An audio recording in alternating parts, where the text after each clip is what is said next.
ਦੋਸਤੋ ਪੰਜਾਬੀ ਟ੍ਰਿਬਿਊਨ ਦੇ ਪ੍ਰੋਗਰਾਮ ਵੇਲੇ ਦੀ ਗੱਲ ਵਿੱਚ ਤੁਹਾਡਾ ਸਵਾਗਤ ਹੈ। ਮੈਂ ਆਤਿਸ਼ ਗੁਪਤਾ ਤੁਹਾਡੇ ਸਾਹਮਣੇ ਹਾਜ਼ਰ ਹਾਂ ਤੇ ਅੱਜ ਅਸੀਂ ਗੱਲ ਕਰਾਂਗੇ ਵਿਦੇਸ਼ਾਂ ਵਿੱਚ ਪੜ੍ਹਦੇ ਵਿਦਿਆਰਥੀ ਅਤੇ ਅਰਥ ਵਿਵਸਥਾ 'ਤੇ ਪੈਂਦਾ ਪ੍ਰਭਾਵ ਸੰਬੰਧੀ, ਜਿਸ ਲਈ ਸਾਡੇ ਨਾਲ ਵਿਸ਼ੇਸ਼ ਤੌਰ ਤੇ ਹਾਜ਼ਰ ਨੇ ਪੰਜਾਬੀ ਟ੍ਰਿਬਿਊਨ ਦੇ ਨਿਊਜ਼ ਕੋਆਰਡੀਨੇਟਰ ਸ਼੍ਰੀ ਹਮੀਰ ਸਿੰਘ ਜੀ। ਸਤਿ ਸ਼੍ਰੀ ਅਕਾਲ ਸਰ। ਸਤਿ ਸ਼੍ਰੀ ਅਕਾਲ ਜੀ। ਹਮੀਰ ਜੀ, ਕਰੋਨਾ ਮਹਾਮਾਰੀ ਦੌਰਾਨ ਇੱਕ ਆਨਲਾਈਨ ਪੜ੍ਹਾਈ ਦਾ ਨਵਾਂ ਚੱਲਣ ਜਿਹੜਾ ਹੈਗਾ ਸ਼ੁਰੂ ਹੋ ਗਿਆ ਤੇ ਇਸ ਦੌਰਾਨ ਭਾਰਤ ਦੇ ਸਿੱਖਿਆ ਵਿਵਸਥਾ ਦੇ ਵਿੱਚ ਵੀ ਜਿਹੜਾ ਆਨਲਾਈਨ ਪੜ੍ਹਾਈ ਸ਼ੁਰੂ ਕਰ ਲਈ ਹੈ, ਉੱਥੇ ਵਿਦੇਸ਼ਾਂ ਵਿੱਚ ਵੀ ਪੜ੍ਹਾਈ ਨੂੰ ਆਨਲਾਈਨ ਕੀਤਾ ਜਾ ਰਿਹਾ। ਪਰ ਅਮਰੀਕਾ ਵਰਗੇ ਦੇਸ਼ਾਂ ਨੇ ਆਨਲਾਈਨ ਪੜ੍ਹਾਈ ਦੇ ਨਾਲ ਸਾਡੇ ਭਾਰਤ ਦੇ ਜਾਂ ਹੋਰਨਾਂ ਦੇਸ਼ਾਂ ਦੇ ਵਿਦਿਆਰਥੀਆਂ ਨੂੰ ਵਾਪਸ ਭੇਜਣ ਤੱਕ ਦੀ ਗੱਲ ਵੀ ਕੀਤੀ ਹੈ ਵੀ ਕਿ ਜਿਹੜੇ ਵਿਸ਼ਿਆਂ ਦੀ ਆਨਲਾਈਨ ਪੜ੍ਹਾਈ ਹੋ ਰਹੀ ਹੈ ਉਹਨਾਂ ਦੇ ਵਿਦਿਆਰਥੀ ਜਿਹੜੇ ਹੈਗੇ ਆਪਣੇ ਆਪਣੇ ਦੇਸ਼ਾਂ 'ਚ ਵਾਪਸ ਚਲੇ ਜਾਣ। ਪਰ ਉਹਨਾਂ ਨੂੰ ਇਹ ਆਪਣਾ ਫੈਸਲਾ ਵਾਪਸ ਲੈਣਾ ਪੈ ਗਿਆ। ਇਹ ਇਹੋ ਜਿਹੇ ਕੀ ਕਾਰਨ ਸੀਗੇ ਵੀ ਕਿ ਪਹਿਲਾਂ ਅਮਰੀਕਾ ਵਰਗੇ ਦੇਸ਼ਾਂ ਨੂੰ ਐਸੇ ਫੈਸਲੇ ਲੈਣੇ ਪੈਂਦੇ ਆ ਤੇ ਉਹਨਾਂ ਨੂੰ ਫੈਸਲਾ ਵਾਪਸ ਲੈਣਾ ਪੈ ਜਾਂਦਾ। ਇਸ ਬਾਰੇ ਵਿਸਥਾਰਪੂਰਵਕ ਦੱਸੋ।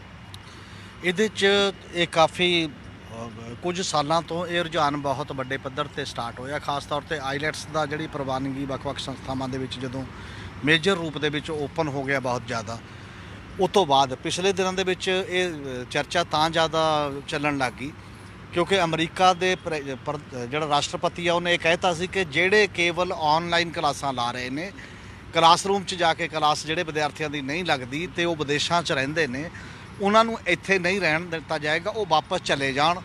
ਜਦ ਕਦੇ ਉਹਨਾਂ ਦੀ ਸੰਸਥਾਵਾਂ ਦੁਆਰਾ ਬੁਲਾਉਣਗੀਆਂ ਕਿ ਹੁਣ ਕਲਾਸਰੂਮ 'ਚ ਪੜ੍ਹਾਈ ਹੋਏਗੀ, ਉਦੋਂ ਬਾਅਦ ਉਹ ਵਾਪਸ ਆ ਸਕਦੇ ਨੇ।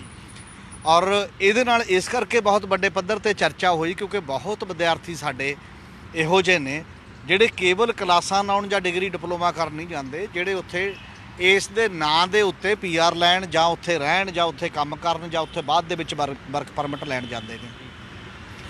ਔਰ ਇਹਦੇ 'ਚ ਸਵਾਲ ਇਹ ਨਹੀਂ ਹੈ ਕਿ ਕੇਵਲ ਅਮਰੀਕਾ ਦੇ ਮਤਲਬ ਵਿਦੇਸ਼ੀ ਵਿਦਿਆਰਥੀ ਜਿਹੜੇ ਸਾਡੇ ਵਿਦਿਆਰਥੀ ਜਾਂ ਹੋਰਾਂ ਦੇਸ਼ਾਂ ਦੇ ਵਿਦਿਆਰਥੀ ਅਮਰੀਕਾ 'ਚ ਪੜ੍ਹਨ ਜਾਂਦੇ ਨੇ ਉਹਨਾਂ ਨੇ ਇਕੱਲਾ ਆਵਾਜ਼ ਉਠਾਈ, ਬਲਕਿ ਉਹਨਾਂ ਤੋਂ ਜ਼ਿਆਦਾ ਜਿਹੜੀਆਂ ਅਮਰੀਕਾ ਦੀਆਂ ਯੂਨੀਵਰਸਿਟੀਆਂ ਨੇ ਜਾਂ ਵਿਦਿਅਕ ਸੰਸਥਾਵਾਂ ਨੇ ਉਹਨਾਂ ਨੇ ਸਭ ਤੋਂ ਜ਼ਿਆਦਾ ਆਵਾਜ਼ ਉਠਾਈ।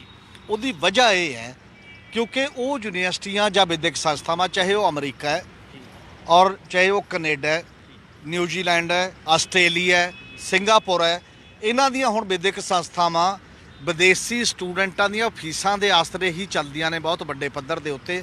ਉਹਨਾਂ ਦੇ ਬਜਟ ਦਾ ਬਹੁਤ ਵੱਡਾ ਹਿੱਸਾ ਇੱਧਰ ਹੋ ਜਾਂਦਾ ਹੈ। ਅੱਜ ਹੀ ਇੱਕ ਆਰਟੀਕਲ ਇੰਡੀਅਨ ਐਕਸਪ੍ਰੈਸ 'ਚ ਸੰਜੇ ਬਾਰੂ ਦਾ ਛਪਿਆ ਇਹਨਾਂ ਮੁੱਦਿਆਂ ਦੇ ਉੱਤੇ।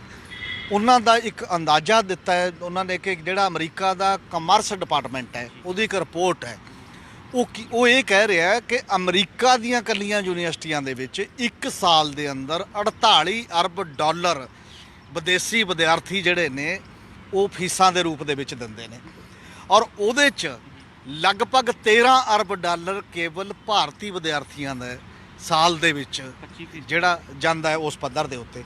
ਉਹਦੇ ਤੋਂ ਵੀ ਅੱਗੇ ਜੇਕਰ ਦੇਖਿਆ ਜਾਏ ਜਿਹੜੀ ਅਮਰੀਕਾ ਜਾਂ ਬਾਕੀ ਪੰਜਾਬ ਦਾ ਉਹਦੇ 'ਚ ਸ਼ੇਅਰ ਕਾਫੀ ਭਾਰਤੀ ਵਿਦਿਆਰਥੀਆਂ ਦੇ ਵਿੱਚ ਇੱਕ ਹਿੱਸਾ ਹੈ।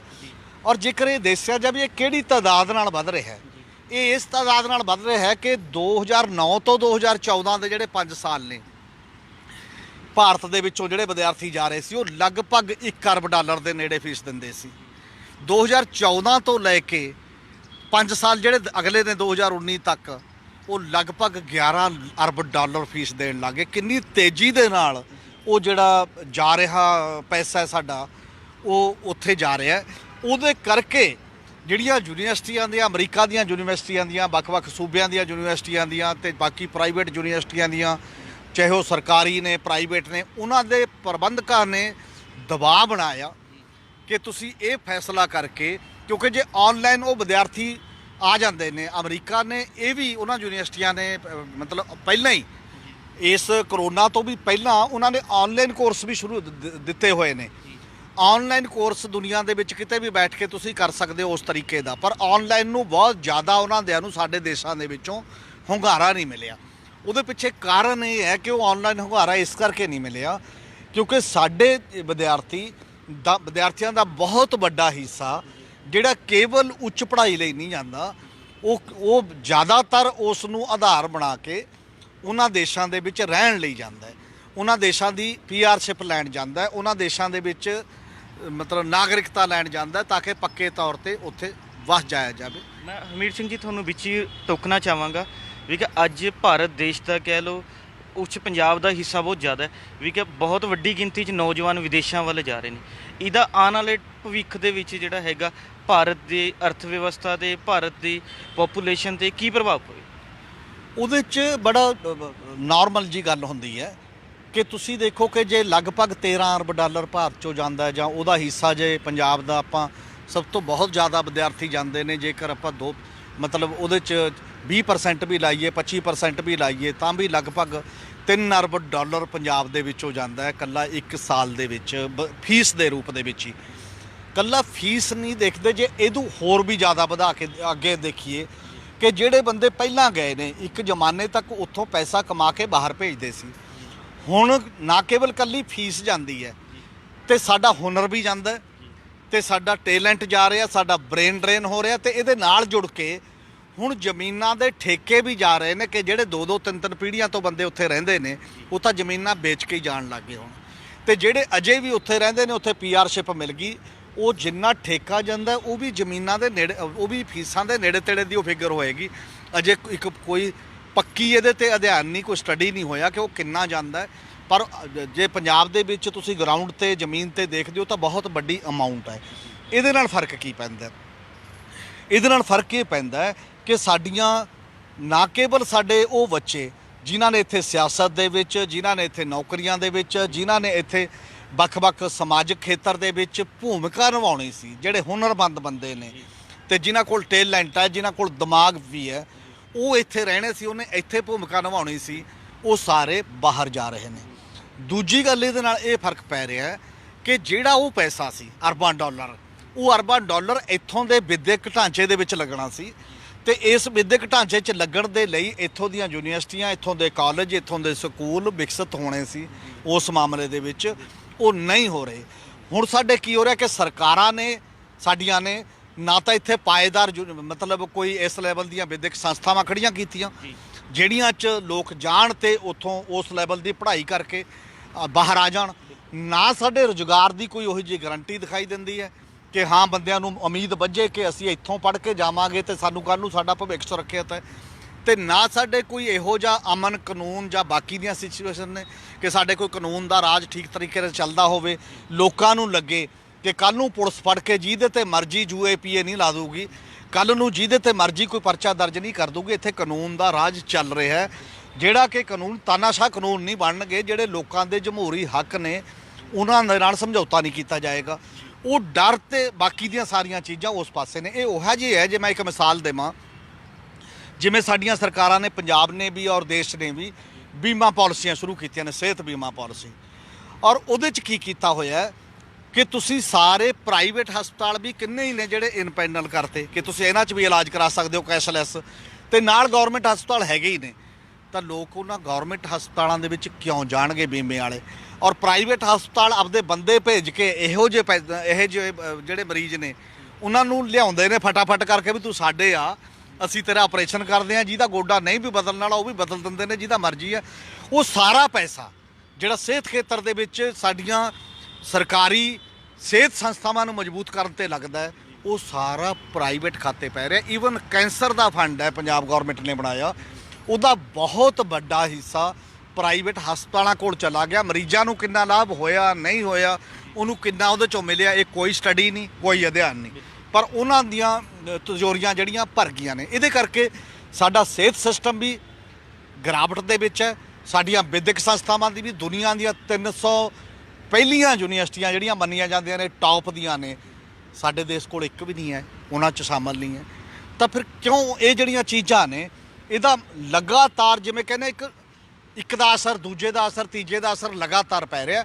ਹੌਲੀ ਹੌਲੀ ਉਹ ਸਾਰਾ ਢਾਂਚਾ ਹੀ ਕਮਜ਼ੋਰ ਹੋ ਰਿਹਾ। ਸਾਡੀਆਂ ਵਿਦਿਅਕ ਸੰਸਥਾਵਾਂ ਦੇ ਵਿੱਚ, ਕਾਲਜਾਂ ਦੇ ਵਿੱਚ ਲਗਭਗ 1850 ਦੇ ਕਰੀਬ ਜੇਕਰ ਪ੍ਰੋਫੈਸਰ ਨੇ, ਈਵਨ 1783 ਦੀ ਇੱਕ ਉਹ ਫਿਗਰ ਹੈ ਬੜੀ ਪੁਰਾਣੀ ਹੈ, ਤੇ ਉਹਨਾਂ ਦਾ ਵੀ ਲਗਭਗ 85% ਖਾਲੀ ਹੈ, ਤੇ ਮੁੜ ਕੇ 96 ਤੋਂ ਬਾਅਦ ਅਸੀਂ ਰੈਗੂਲਰ ਭਰਤੀ ਨਹੀਂ ਕੀਤੀ। ਯੂਨੀਵਰਸਿਟੀਆਂ 'ਚ ਤਨਖਾਹਾਂ ਦੇਣ ਨੂੰ ਪੈਸੇ ਨਹੀਂ ਹੈ, ਉਹ ਕਹਿ ਰਹੇ ਨੇ ਕਿ ਅਜੇ ਮੁਲਾਜ਼ਮਾਂ ਨੂੰ ਦੇਰੀ ਨਾਲ ਤਨਖਾਹ ਮਿਲੂਗੀ। ਕੰਸਟੀਚੁਐਂਟ ਕਾਲਜਾਂ ਨੂੰ ਤਾਂ ਦਿੱਤੇ ਹੀ ਨਹੀਂ ਗਏ ਕਈ ਮਹੀਨਿਆਂ ਦੇ ਉੱਤੋਂ, ਔਰ ਸਾਡੇ ਹਾਲਤ ਉਹ ਹੋ ਰਿਹਾ ਵਿੱਦਿਆ ਦਾ। ਤੇ ਦੂਜੀਆਂ ਜਿਹੜੀਆਂ ਬਾਹਰ ਜਾ ਰਹੇ ਵਿਦਿਆਰਥੀ ਨੇ ਉਹ ਸਾਰੇ ਦੇ ਸਾਰੇ ਉਹ ਜਿੰਨੀਆਂ ਫੀਸਾਂ ਜਿੰਨਾ ਪੈਸਾ ਸਾਡਾ ਉਧਰ ਜਾ ਰਿਹਾ ਹੈ, ਇਹ ਬਹੁਤ ਵੱਡਾ ਇੱਕ ਸਵਾਲ ਹੈ। ਸਭ ਤੋਂ ਨਾਪੱਖੀ ਗੱਲ ਇਹਦੇ ਤੋਂ ਵੀ ਜ਼ਿਆਦਾ ਜੇਕਰ ਮੈਂ ਕਹਾਂ ਉਹ ਕੀ ਹੈ, ਉਹ ਇਹ ਹੈ ਕਿ ਸਾਡਾ ਸਿਆਸਤਦਾਨ, ਸਾਡਾ ਪਾਲਿਸੀ ਬਣਾਉਣ ਵਾਲਾ ਬੰਦਾ, ਨੀਤੀ ਘਾੜੇ ਤੇ ਸਾਡਾ ਬਹੁਤ ਵੱਡੀ ਸੰਖਿਆ ਦੇ ਵਿੱਚ ਜਿਹੜਾ ਬੁੱਧੀਜੀਵੀ ਤਬਕਾ ਹੈ ਉਹ ਇਹਨੂੰ ਅਜੇ ਚਿੰਤਾਜਨਕ ਵਰਤਾਰਾ ਨਹੀਂ ਮੰਨ ਰਿਹਾ। ਤੇ ਮੈਨੂੰ ਲੱਗਦਾ ਕਿ ਬਹੁਤ ਚਿੰਤਾਜਨਕ ਵਰਤਾਰਾ ਹੈ, ਕਿਉਂਕਿ ਸਾਡੇ ਸਮਾਜ ਦੇ ਵਿੱਚ ਜੇਕਰ ਦੇਖਿਆ ਜਾਏ ਪੰਜਾਬ ਦੇ ਵਿੱਚ ਇੱਕ ਕੁਝ ਲੋਕ ਉਹ ਨੇ ਜਿਹੜੇ ਕਹਿ ਰਹੇ ਨੇ ਕਿ ਪੰਜਾਬ ਉਜੜ ਰਿਹਾ ਹੈ, ਕਿਉਂਕਿ ਉਹਦੇ ਬਹੁਤ ਵੱਡੀ ਗਿਣਤੀ 'ਚ ਨੌਜਵਾਨ ਬਾਹਰ ਜਾ ਰਹੇ ਨੇ ਔਰ ਉਹਨੂੰ ਧੱਕਿਆ ਜਾ ਰਿਹਾ। ਬਾਹਰ ਕੀ ਜਾ ਰਹੇ ਨੇ ਕਿਉਂਕਿ ਇੱਥੇ ਤੁਸੀਂ ਮਾਹੌਲ ਨਹੀਂ, ਉਹਦੀ ਉਮੀਦ ਖਤਮ ਕਰਤੀ ਹੈ। ਪਰ ਨਾਲ ਦੀ ਨਾਲ ਦੂਜੇ ਇਹ ਵੀ ਨੇ ਕਿ ਜਿਹਦਾ ਬੰਦਾ ਬਾਹਰ ਚਲਾ ਜਾਂਦਾ ਸਾਡੇ ਸਮਾਜ 'ਚ ਉਹਦਾ ਰੁਤਬਾ ਵੱਧ ਜਾਂਦਾ ਕਿ ਇਹਦਾ ਬੱਚਾ ਵੀ ਬਾਹਰ ਹੈ। ਅਸੀਂ ਮਾਣ ਨਾਲ ਦੱਸਦੇ ਹਾਂ ਸਾਡਾ ਬੱਚਾ ਵੀ ਬਾਹਰ ਹੈ, ਸਾਡਾ ਬੱਚਾ ਵੀ ਬਾਹਰ ਹੈ। ਇਹਦਾ ਮਤਲਬ ਕੀ ਹੈ? ਤੁਹਾਡੇ ਅੰਦਰੋਂ ਹੇਠੋਂ ਜ਼ਮੀਨ ਖਿਸਕ ਰਹੀ ਹੈ, ਇਹਦੀ ਸੋਝੀ ਨਹੀਂ ਅਜੇ ਤੁਹਾਨੂੰ ਆ ਰਹੀ ਕਿ ਤੁਹਾਡੀ ਜੇਕਰ ਜ਼ਮੀਨ ਖਿਸਕ ਗਈ ਤੁਹਾਡੇ ਸਭ ਦੇ ਬੱਚੇ ਬਾਹਰ ਹੋਣਗੇ। ਜੋ ਵੀ ਹੈ ਪੰਜਾਬ ਜੇਕਰ ਇੱਕ ਵਾਰ ਉਜੜ ਗਿਆ ਤਾਂ ਪੰਜਾਬ ਤੋਂ ਬਿਨਾਂ, ਜਿਵੇਂ ਇਹ ਕਿਹਾ ਜਾਂਦਾ ਕਿ ਤੁਹਾਡੇ ਕੋਲ ਇੱਕ ਖਿੱਤਾ ਇਹੋ ਜਿਹਾ ਹੋਣਾ ਚਾਹੀਦਾ ਜਿਹੜਾ ਉਮਰ ਭਰ ਤੁਹਾਡੀ ਦੇਖਭਾਲ ਕਰ ਸਕੇ। ਕਿਸੇ ਵੀ ਪੰਜਾਬੀ ਨਾਲ ਜਾਂ ਕਿਸੇ ਵੀ ਦੇਸ਼ ਵਾਲੇ ਬੰਦੇ ਨਾਲ ਬਾਹਰ ਕੋਈ ਘਟਨਾ ਵਾਪਰਦੀ ਹੈ ਤਾਂ ਉਹ ਇੱਥੇ ਵੱਲ ਝਾਕਦਾ, ਉਹ ਇਹ ਕਹਿੰਦਾ ਕਿ ਇੱਥੋਂ ਕੋਈ ਆਵਾਜ਼ ਆਏਗੀ ਜਾਂ ਨਹੀਂ। ਹੁਣ ਜਿਹੜੇ ਬੱਚੇ ਉੱਥੇ ਫਸੇ ਹੋਏ ਨੇ ਕਿਤੇ ਵੀ, ਚਾਹੇ ਅਰਬ ਕੰਟਰੀ 'ਚ ਫਸ ਗਏ ਚਾਹੇ ਕਿਤੇ ਫਸ ਗਏ, ਤੇ ਉਹ ਰੌਲਾ ਕਿੱਥੇ ਪਾਉਂਦੇ ਨੇ? ਉਹ ਇੱਥੇ ਕਹਿੰਦੇ ਨੇ ਕਿ ਇੱਥੇ ਦਾ ਪੋਲੀਟੀਸ਼ੀਅਨ ਆਵਾਜ਼ ਉਠਾਏ, ਇੱਥੋਂ ਦਾ ਸਮਾਜ ਆਵਾਜ਼ ਉਠਾਏ ਤਾਂ ਕਿ ਉਹਨਾਂ ਨੂੰ ਸੁਰੱਖਿਅਤ ਲਿਆਂਦਾ ਜਾ ਸਕੇ। ਔਰ ਇਹ ਜੇਕਰ ਇਹ ਟ੍ਰੈਂਡ ਰਿਹਾ, ਜਿਹੜਾ ਰੁਝਾਨ ਹੁਣ ਚੱਲ ਰਿਹਾ ਹੈ, ਇਸ ਰੁਝਾਨ ਨਾਲ ਤਾਂ ਪੰਜਾਬ 'ਚ ਉਨੀ ਜਾਨ ਹੀ ਨਹੀਂ ਬਚੇਗੀ ਕਿਸੇ ਵੀ ਰੂਪ 'ਚ। ਜਿਹੋ ਜਿਹਾ ਸਾਡੇ ਸਿਆਸਤ ਦਾ ਦੌਰ ਹੁਣ ਚੱਲ ਰਿਹਾ ਹੈ, ਜਿਹੋ ਜਿਹਾ ਸਾਡਾ ਬਿਊਰੋਕ੍ਰੈਟਿਕ ਸਟਾਈਲ ਹੈ, ਜਿਹੋ ਜਿਹਾ ਸਾਡਾ ਬੌਧਿਕ ਤਬਕੇ ਦਾ ਹੁਣ ਹੁੰਗਾਰਾ ਹੈ ਇਸ ਪੱਧਰ ਦੇ ਉੱਤੇ। ਔਰ ਸਾਡੇ ਤਾਂ ਬਹੁਤੇ ਲੀਡਰ ਜਿਹੜੇ ਸਿਆਸੀ ਲੀਡਰ ਵੀ ਨੇ, ਈਵਨ ਬਿਊਰੋਕਰੇਟ ਵੀ ਨੇ, ਈਵਨ ਬੁੱਧੀਜੀਵੀ ਤਬਕਾ ਵੀ ਹੈ, ਉਹਦੇ ਬਹੁ ਗਿਣਤੀ ਦੇ ਬੱਚੇ ਜਿਹੜੇ ਨੇ ਉਹ ਬਾਹਰ ਨੇ। ਜਦੋਂ ਤੁਹਾਡੇ ਬਹੁ ਗਿਣਤੀ ਦਾ ਬੱਚੇ ਹੋਣਗੇ ਉਸ ਮਾਮਲੇ ਦੇ ਵਿੱਚ ਤਾਂ ਤੁਹਾਡਾ ਇੱਥੇ ਸਟੇਕ ਕਿਵੇਂ ਰਹਿੰਦਾ? ਉਹਨਾਂ ਤੁਹਾਡਾ ਇੰਟਰਸਟ ਨਹੀਂ ਉਸ ਲੈਵਲ ਦੇ ਉੱਤੇ ਬਚਦਾ। ਇੰਟਰਸਟ ਉਸ ਪੱਧਰ ਤੇ ਬਚਦਾ ਹੁੰਦਾ ਹੈ ਕਿ ਜਦੋਂ ਤੁਹਾਡਾ ਪਰਿਵਾਰ ਵੀ ਉੱਥੇ ਸਾਰਾ ਜਾਂ ਉਹ ਦਿੱਕਤਾਂ ਵੀ ਝੱਲਣ ਦੀ ਉਮੀਦ ਹੋਵੇ ਤੇ ਉਹਦੀਆਂ ਚੰਗੀਆਂ ਗੱਲਾਂ ਵੀ ਤੁਸੀਂ ਚਾਹੁੰਦੇ ਹੋ। ਇਹ ਬਹੁਤ ਵੱਡਾ ਕੁਐਸਚਨ ਮਾਰਕ ਹੈ ਸਾਡੀ ਸਾਰੇ ਕਿਸਮ ਦੀ ਅਗਵਾਈ ਕਰਤਾ ਲੋਕਾਂ ਦੇ ਉੱਤੇ ਕਿ ਇਸ ਖਿੱਤੇ ਦੇ ਵਿੱਚ ਤੁਹਾਡਾ ਭਵਿੱਖ ਕੀ ਜੁੜਿਆ ਹੋਇਆ ਜਾਂ ਨਹੀਂ। ਅਸੀਂ ਉਸ ਖਿੱਤੇ 'ਚ ਰਹਿ ਰਹੇ ਹਾਂ ਜਿੱਥੇ ਜਿਹੜਾ ਗੁਰੂ ਗੋਬਿੰਦ ਸਿੰਘ ਦੀ ਧਰਤੀ ਹੈ, ਜਿੱਥੇ ਉਹਨੂੰ ਉਹ ਖੂਬਸੂਰਤ ਬਣਾਉਣ ਦੇ ਲਈ ਸਰਵੰਸ ਵਾਰਦੇ ਨੇ, ਆਪਣੇ ਛੋਟੇ ਬੱਚੇ ਵੀ ਵਾਰਦੇ ਨੇ। ਤੇ ਤੁਸੀਂ ਕਹਿੰਦੇ ਹੋ ਚੜ੍ਹ ਜਾ ਬੱਚਾ ਸੂਲੀ ਰਾਮ ਭਲੀ ਕਰੂ, ਆਪਣੇ ਬਾਹਰ ਠੀਕ ਠਾਕ ਭੇਜ ਕੇ ਤੇ ਉਦੋਂ ਬਾਅਦ ਤੁਸੀਂ ਦੂਜਿਆਂ ਨੂੰ ਕਹਿੰਦੇ ਹੋ ਤੁਸੀਂ ਲੜਾਈ ਲੜੋ। ਤੇ ਜਿਨ੍ਹਾਂ 'ਚ ਵਿਚਾਰਿਆਂ 'ਚ ਦਲਿਤ ਰਹਿ ਗਏ, ਜਿਨ੍ਹਾਂ ਕੋਲ ਪੈਸਾ ਨਹੀਂ, ਗਰੀਬ ਕਿਸਾਨੀ, ਗਰੀਬ ਵਪਾਰੀ, ਗਰੀਬ ਦੁਕਾਨਦਾਰ ਹੈ ਜਿਹਦੇ ਕੋਲ ਇੰਨੇ ਕੁ ਵੀ ਪੈਸੇ ਨਹੀਂ ਬਾਹਰ ਭੇਜਣ ਜੋਗੇ, ਉਹ ਸਾਰੇ ਇੱਥੇ ਰਹਿ ਜਾਣਗੇ। ਤੁਸੀਂ ਕਹਿੰਦੇ ਹੋ ਅਸੀਂ ਉਹਨਾਂ ਦੇ ਲੀਡਰ ਬਣਾਂਗੇ। ਤਾਂ ਇਹ ਲੀਡਰੀ ਉਸ ਲੈਵਲ ਤੇ ਨਹੀਂ ਚੱਲਣੀ। ਮੈਂ ਨਹੀਂ ਕਹਿੰਦਾ ਕਿ ਆਪਦੇ ਆਪ 'ਚ ਇਹ ਚੀਜ਼ ਗਲਤ ਹੁੰਦੀ ਹੈ। ਪਹਿਲਾਂ ਵੀ ਲੋਕ ਬਾਹਰ ਜਾਂਦੇ ਰਹੇ ਨੇ, ਪਰ ਉਹ ਥੋੜ੍ਹੇ ਲੋਕ ਹੁੰਦੇ ਸੀ ਜਿਹੜੇ ਮੈਰਿਟ ਦੇ ਆਧਾਰ ਤੇ ਉੱਚ ਵਿੱਦਿਆ ਹਾਸਲ ਕਰਨ ਜਾਂਦੇ ਸੀ। ਉੱਚ ਵਿੱਦਿਆ ਹਾਸਲ ਕਰਕੇ ਵਾਪਸ ਇੱਥੇ ਵੀ ਆ ਕੇ ਬਹੁਤ ਲੋਕ ਕੰਮ ਕਰਦੇ ਸੀ। ਪਰ ਹੁਣ ਇਹ ਰੁਝਾਨ ਇਹ ਹੈ ਕਿਉਂਕਿ ਇਹ ਬਾਈ ਫੋਰਸ ਧੱਕੇ ਨਾਲ ਬੱਚਿਆਂ ਨੂੰ, ਨੌਜਵਾਨ ਪੀੜ੍ਹੀ ਨੂੰ ਧੱਕ ਰਿਹਾ ਕਿ ਤੁਸੀਂ ਇੱਥੋਂ ਭੱਜੋ ਜੇਕਰ ਭੱਜਣਾ। ਇੱਥੇ ਤੁਹਾਡੇ ਲਈ ਮਾਹੌਲ ਨਹੀਂ ਹੈ। ਔਰ ਸਵਾਲ ਇਹ ਬਹੁਤ ਵੱਡਾ ਹੈ, ਸਾਡੇ ਲਈ ਤਾਂ ਉਦੋਂ ਵੀ ਜ਼ਿਆਦਾ ਵੱਡਾ ਮਾਹੌਲ ਸਵਾਲ ਹੈ। ਔਰ ਇਹਦੇ ਬਾਰੇ ਪੰਜਾਬੀਆਂ ਨੂੰ ਸੋਚਣਾ, ਚਿੰਤਾ ਕਰਨੀ, ਚਿੰਤਨ ਕਰਨਾ ਤੇ ਅੱਗੇ ਕੋਈ ਭਵਿੱਖ ਦੀ ਰੂਪ ਰੇਖਾ ਉਲੀਕਣੀ, ਮੇਰਾ ਖਿਆਲ ਹੈ ਪੰਜਾਬ ਦੀ ਹੋਂਦ ਨਾਲ ਜੁੜਿਆ ਹੋਇਆ ਮੁੱਦਾ ਹੈ ਔਰ ਇਸ ਪਾਸੇ ਧਿਆਨ ਦੇਣ ਦੀ ਲੋੜ ਹੈ। ਹਮੀਰ ਜੀ, ਇੱਕ ਗੱਲ ਇਹ ਵੀ ਆਂਦੀ ਹੈ ਵੀ ਕਿ ਸਰਕਾਰਾਂ ਆਂਦੀਆਂ ਨੇ ਚਲੀਆਂ ਜਾਂਦੇ ਨੇ, ਰਾਜਨੀਤਿਕ ਪਾਰਟੀਆਂ, ਦੂਜੀ ਰਾਜਨੀਤਿਕ ਪਾਰਟੀਆਂ ਦੋਸ਼ ਤਾਂ ਲਾਉਂਦੀਆਂ ਵੀ ਕਿ ਉਹਨਾਂ ਨੇ 60 ਸਾਲਾਂ 'ਚ ਕੁਝ ਨਹੀਂ ਕੀਤਾ। ਪਰ ਆਪ ਇਹ ਕੋਸ਼ਿਸ਼ ਨਹੀਂ ਕਰ ਰਹੀ ਵੀ ਕਿ ਦੇਸ਼ ਵਿਸ਼ਵ ਦੀਆਂ 300 ਅਜਿਹੀਆਂ ਯੂਨੀਵਰਸਿਟੀਆਂ ਵੀ ਕਿ ਜਿਹੜੀਆਂ ਟੌਪ ਦੀਆਂ ਨੇ, ਉਸ 'ਚ ਦੇਸ਼ ਦੀ, ਭਾਰਤ ਦੀ ਕੋਈ ਵੀ ਯੂਨੀਵਰਸਿਟੀ ਨਹੀਂ ਹੈ ਵੀ ਕਿ ਅਸੀਂ ਕੋਈ ਇਸ ਤਰ੍ਹਾਂ ਹੀ ਯੂਨੀਵਰਸਿਟੀ, ਕੋਈ ਸਿੱਖਿਆ ਸਿਸਟਮ ਲੈ ਕੇ ਆਈਏ। ਨਹੀਂ, ਅਸੀਂ ਤਾਂ ਵਿਗਾੜਨ ਤੇ ਲੱਗੇ ਹਾਂ। ਜਿਹੜੀ ਮਾੜੀ ਮੋਟੀ ਯੂਨੀਵਰਸਿਟੀਆਂ ਨੂੰ ਲੋਕ ਪੁੱਛਦੇ ਸੀ, JNU ਹੈ, ਦਿੱਲੀ ਯੂਨੀਵਰਸਿਟੀ, ਹੈਦਰਾਬਾਦ ਯੂਨੀਵਰਸਿਟੀਆਂ, ਉਹਨਾਂ ਨੂੰ ਉਜਾੜ ਰਹੇ ਹਾਂ। ਉੱਥੇ ਜਿਹੜਾ ਮਾਹੌਲ ਸੀ ਪੜ੍ਹਨ ਲਿਖਣ ਦਾ ਜਾਂ ਬਾਕੀ ਦਾ, ਉਹਨੂੰ ਵੀ ਅਸੀਂ ਕਹਿ ਰਹੇ ਹਾਂ ਵੀ ਇਹਨੂੰ ਬਰਬਾਦ ਕਰ ਦੇਣਾ, ਕਿਸੇ ਵੀ ਰੂਪ ਦੇ ਵਿੱਚ ਚੱਲਣਾ ਨਹੀਂ ਹੈ। ਔਰ ਬਾਕੀ ਦਾ ਤਾਂ ਮਾਹੌਲ ਹੈ ਹੀ ਨਹੀਂ। ਅਸੀਂ ਕਿਉਂਕਿ ਜਿਹੜੇ ਉਹ ਬੱਚੇ ਆਜ਼ਾਦ ਖਿਆਲ ਪੈਦਾ ਕਰਦੀਆਂ ਯੂਨੀਵਰਸਿਟੀਆਂ ਨੇ, ਆਜ਼ਾਦ ਖਿਆਲ ਮਨੁੱਖ ਸਾਨੂੰ ਚਾਹੀਦਾ ਨਹੀਂ। ਸਾਡੀ ਪਾਲਿਸੀ ਇਹਦੋਂ ਉਲਟ ਹੋ ਗਈ ਕਿ ਉਹ ਭੇਡ ਦੇ ਕੰਨ ਤੇ ਸਿੱਤਰ ਦੀ ਤਰ੍ਹਾਂ ਕਿ ਤੁਸੀਂ ਬੀਬੇ ਬੱਚੇ ਬਣ ਕੇ ਚੱਲਦੇ ਰਹੋ, ਆਪਣਾ ਦਿਮਾਗ ਨਾ ਵਰਤੋ। ਤੇ ਉਹ ਦਿਮਾਗ ਨੂੰ ਵਰਤੋਗੇ ਤਾਂ ਤੁਹਾਨੂੰ ਚੀਜ਼ਾਂ ਪਤਾ ਲੱਗਣਗੀਆਂ, ਚੀਜ਼ਾਂ ਪਤਾ ਲੱਗਣਗੀਆਂ, ਆਵਾਜ਼ ਉਠਾਓਗੇ, ਆਵਾਜ਼ ਅਸੀਂ ਉਠਾਉਣ ਦਾ ਮੌਕਾ ਨਹੀਂ ਦੇਣਾ। ਔਰ ਇਸੇ ਕਰਕੇ ਤੁਸੀਂ ਇੱਕ ਵੀ ਪਾਰਟੀ ਪੰਜਾਬ ਦੀ ਜਾਂ ਦੇਸ਼ ਦੀ ਕੋਈ ਇਹੋ ਜਿਹੀ ਹੈ ਜਿਹਦੇ ਚੋਣ ਮੈਨੀਫੈਸਟੋ 'ਚ ਜਾਂ ਜਿੰਨੀਆਂ ਵੀ ਉਹਨਾਂ ਦੀਆਂ ਸਰਗਰਮੀਆਂ ਹੋ ਰਹੀਆਂ ਨੇ ਉਹਦੇ 'ਚ ਪ੍ਰਵਾਸ ਤੇ ਜਿਹੜੇ ਬੰਦੇ ਐਡੀ ਵੱਡੀ ਪੱਧਰ ਤੇ ਜਾ ਰਹੇ ਨੇ ਉੱਤੇ ਚਿੰਤਾ ਪ੍ਰਗਟ ਕੀਤੀ ਜਾਂਦੀ ਹੋਵੇ ਜਾਂ ਉਹਦੇ ਤੇ ਕੋਈ ਗੱਲ ਕੀਤੀ ਜਾਂਦੀ ਹੋਵੇ। ਔਰ ਕੋਈ ਨਹੀਂ। ਸਾਡੇ ਵੱਧ ਤੋਂ ਵੱਧ ਪਾਰਟੀਆਂ ਕੀ ਕਹਿ ਰਹੀਆਂ ਨੇ ਜਿਹੜੀਆਂ ਇੱਥੇ ਨੇ, ਉਹ ਕਹਿੰਦੇ ਨੇ NRI ਮੇਰੇ ਨਾਲ ਹੈ, ਉਹਨਾਂ ਤੋਂ ਪੈਸੇ ਲੈਣੇ ਨੇ, ਉੱਧਰ ਜਾਣਾ, ਗੇੜਾ ਮਾਰਨਾ, ਪੈਸੇ ਲਿਆਉਣੇ ਨੇ, ਇੱਥੇ ਪੋਲੀਟਿਕਸ ਕਰਨੀ ਹੈ। ਔਰ ਜਿਹੜੇ ਕੁਝ ਬੰਦੇ ਉੱਧਰ ਵੀ NRI ਦੇ ਨਾਂ ਤੇ ਬੈਠ ਕੇ ਪੋਲੀਟਿਕਸ ਕਰਦੇ ਨੇ, ਕੁਝ ਥੋੜ੍ਹੇ ਬਹੁਤ ਬੰਦੇ, ਉਹ ਕਹਿੰਦੇ ਨੇ ਮੈਂ ਉੱਥੇ ਬੈਠਾ ਹੀ ਇੱਥੇ ਕਰੂੰਗਾ। ਔਰ ਜ਼ਮੀਨ ਤੇ ਆ ਕੇ ਜਿਹੜਾ ਬੰਦਾ ਚਾਹੁੰਦਾ ਹੈ, ਬਿਲਕੁਲ ਜਿਹੜੇ ਬੰਦੇ ਉੱਥੇ ਵੀ ਚਲੇ ਜਾਂਦੇ ਨੇ, ਵਿਦੇਸ਼ ਵੀ ਚਲੇ ਜਾਂਦੇ ਨੇ, ਬਹੁਤਿਆਂ ਦੇ ਦਿਮਾਗ 'ਚ ਹਮੇਸ਼ਾ ਇਹ ਰਹਿੰਦਾ ਕਿ ਸਾਡਾ ਪਿਛੋਕੜ, ਸਾਡੀਆਂ ਜੜ੍ਹਾਂ ਮਜ਼ਬੂਤ ਰਹਿਣ। ਭਾਵਨਾ ਇਹ ਹੁੰਦੀ ਹੈ, ਪਰ ਉਹ ਭਾਵਨਾ ਠੀਕ ਹੈ ਕਿ ਉਹ ਸੈਕੰਡਰੀ ਰੋਲ ਪਲੇ ਕਰਦੀ ਹੈ। ਲੋਕ ਮੇਨਲੀ ਜਿਹੜੇ ਉੱਥੇ ਲੜ ਰਹੇ ਨੇ ਉਹਨਾਂ ਦਾ ਹੀ ਹੈ। ਗਦਰੀ ਬਾਬੇ ਗਏ, ਉਧਰ ਗਦਰੀ ਬਾਬੇ ਵੀ ਦਿਹਾੜੀ ਕਰਨ ਗਏ ਸੀ, ਉਦੋਂ ਵੀ ਰੋਜੀ ਰੋਟੀ ਦਾ ਮਾਮਲਾ ਸੀ, ਪਰ 8000 ਬੰਦਾ ਫੈਸਲਾ ਕਰਦਾ ਉਸੇ ਸਮੇਂ। ਔਰ ਉਹ ਬਹੁਤੇ ਅਨਪੜ੍ਹ ਵੀ ਸੀ, ਬਹੁਤ ਪੜ੍ਹੇ ਲਿਖੇ ਵੀ ਨਹੀਂ ਸੀ ਉਹਨਾਂ ਦੇ ਵਿੱਚ, ਕਿ ਚਲੋ ਦੇਸ਼ 'ਚ ਚੱਲਦੇ ਹਾਂ, ਹੁਣ ਫਸਟ ਵਰਲਡ ਵਾਰ ਲੱਗ ਗਈ, ਆਪਾਂ ਦੇਸ਼ ਆਜ਼ਾਦ ਕਰਾਉਣ ਚੱਲਦੇ ਹਾਂ, ਸਾਡਾ ਦੇਸ਼ ਇਹੋ ਜਿਹਾ ਕਿਉਂ ਨਹੀਂ ਬਣ ਸਕਦਾ। ਇਹ ਉਹਨਾਂ ਦੇ ਦਿਮਾਗ 'ਚ ਇੱਕ ਸੁਪਨਾ ਸੀ। ਅਸੀਂ ਹੁਣ ਸਾਡੇ ਯੂਥ ਦਾ ਸੁਪਨਾ ਮਾਰ ਰਹੇ ਹਾਂ।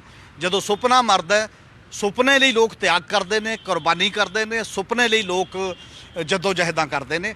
ਅਸੀਂ ਸੁਪਨਾ ਉਹਨਾਂ ਦੇ ਦਿਮਾਗਾਂ 'ਚੋਂ ਬਾਹਰ ਕੱਢ ਦੇਣਾ ਚਾਹੁੰਦੇ ਹਾਂ। ਹੁਣ ਸਾਡੇ ਨੌਜਵਾਨ ਦੇ ਸੁਪਨੇ 'ਚ ਪੰਜਾਬ ਆਉਣਾ ਬੰਦ ਹੋ ਗਿਆ। ਸਾਡੇ ਸੁਪਨੇ 'ਚ Australia, Canada, Singapore, America, New Zealand ਇਹ ਆ ਰਿਹਾ। ਜਦੋਂ ਸੁਪਨਾ ਡਾਇਵਰਟ ਕਰ ਦੋਗੇ, ਕਹਿੰਦੇ ਕਿਸੇ ਪੀੜ੍ਹੀ ਦਾ ਸੁਪਨਾ ਮਾਰ ਦਿਓ, ਉਦੋਂ ਬਾਅਦ ਤੁਹਾਨੂੰ ਕੁਝ ਕਰਨ ਦੀ ਲੋੜ ਨਹੀਂ ਹੈ। ਉਹਨਾਂ 'ਚ ਗੁੰਜਾਇਸ਼ ਹੀ ਨਹੀਂ ਬਚੇਗੀ ਕਿ ਉਹਦੇ ਲਈ ਤਰੱਦਦ ਕਰਨ, ਸੁਪਨਾ ਪੂਰਾ ਕਰਨ ਲਈ। ਇਸ ਲਈ ਕਿਰਪਾ ਕਰਕੇ ਬਹੁਤ ਜ਼ਰੂਰੀ ਚੀਜ਼ ਹੈ ਪੰਜਾਬੀਆਂ ਨੂੰ ਗੁਰੂਆਂ ਦੇ ਨਾਂ 'ਤੇ ਵੱਸਦੇ ਪੰਜਾਬ ਨੂੰ ਉਜੜਨ ਤੋਂ ਬਚਾਉਣ ਲਈ ਨਵਾਂ ਸੁਪਨਾ ਵੀ ਸਿਰਜਣਾ ਪਏਗਾ। ਇਹ ਦੁਨੀਆ ਦੀ ਖੂਬਸੂਰਤ ਧਰਤੀ ਹੈ, ਜਿੱਥੇ ਇੰਨੀਆਂ ਰੁੱਤਾਂ ਬਦਲਦੀਆਂ ਨੇ, ਦੁਨੀਆ 'ਚ ਕਿਤੇ ਨਹੀਂ ਬਦਲਦੀਆਂ। ਤੇ ਇਹਨੂੰ ਖੂਬਸੂਰਤ ਰੱਖਣ ਦੇ ਲਈ ਤੇ ਹੋਰ ਖੂਬਸੂਰਤ ਬਣਾਉਣ ਦੇ ਲਈ ਸੁਪਨਾ ਲੈਣਾ ਪਏਗਾ ਤੇ ਉਹਦੇ ਲਈ ਜਦੋਜਹਿਦ ਵੀ ਕਰਨੀ ਪਏਗੀ।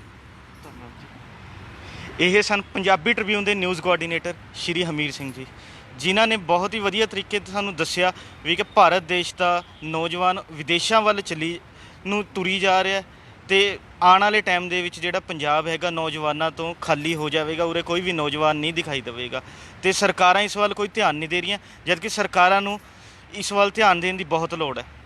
ਧੰਨਵਾਦ। ਕੱਲ੍ਹ ਨੂੰ ਇਸੇ ਸਮੇਂ ਫਿਰ ਮਿਲਾਂਗੇ ਪ੍ਰੋਗਰਾਮ ਵੇਲੇ ਦੀ ਗੱਲ ਵਿੱਚ। ਧੰਨਵਾਦ।